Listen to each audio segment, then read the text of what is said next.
আসসালামু আলাইকুম ভিউয়ার্স। দেখুন উনি প্রফেশনালি তাল কাটতে পারে না, কিন্তু একটা খুব কষ্ট করে প্রক্রিয়াধীনভাবে কেটেছে। এখন দেখতে পাচ্ছেন নারিকেলের মতো তাল কাটতেছে, কিন্তু তারপরেও সে খুবই বেশি আনন্দিত যে নিজে তাল কেটে তালের আঁশটা সে খেতে পারতেছে।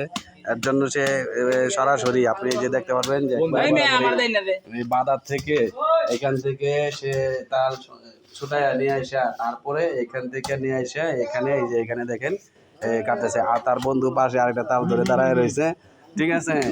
এখন আপনার এখান থেকে আমি অবশ্যই একটা তালের গুটি খাবো, কিন্তু উনি যে এটা কাটতে পারতেছে, এটা আপনাদেরকে এই বিনোদনটা দেওয়ার জন্য অন্ধকারে তাল কাটার যে প্রতিক্রিয়া চালাচ্ছে। ইনশাআল্লাহ তালটা কাটা হবে শেষ পর্যন্ত। তালের ভাঁজ বোঝে না, তবুও সে কাটতেছে, তবুও সে আসবে। ঠিক আছে, তারপরেও আমরা শেষ পর্যন্ত আপনাদের দেখে নিতে পারবো, বুঝতে পারতেছি না। হ্যাঁ, আমরা অন্ধকারে হলেও তার গায়ে সাদা এবং গোলাপি কাপড় থাকায় আমরা তাকে কিছুটা ভিডিওতে আঁচ করতে পারতেছি। সে বিভিন্নভাবে ট্রাই করতেছে, কিন্তু সে ব্যর্থ। এখন সে এখান থেকে এই দোকানের বেঞ্চের মধ্যে আসছে, কিন্তু এখানে বেঞ্চ ভাঙে যাওয়ার সম্ভাবনা আছে, কিন্তু এটা কাটার সম্ভাবনা কতটুকু আছে জানি না।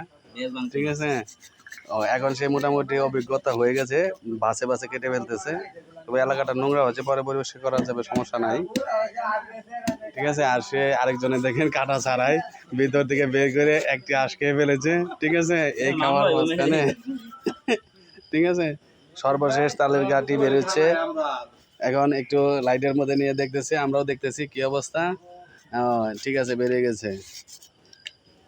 আসলে সবার দ্বারাই সবকিছু সম্ভব, চেষ্টা করলে হয় আর কি। যদিও সে প্রফেশনাল না, কিন্তু সুন্দরভাবে কাটতে পারছে। ধন্যবাদ সবাই।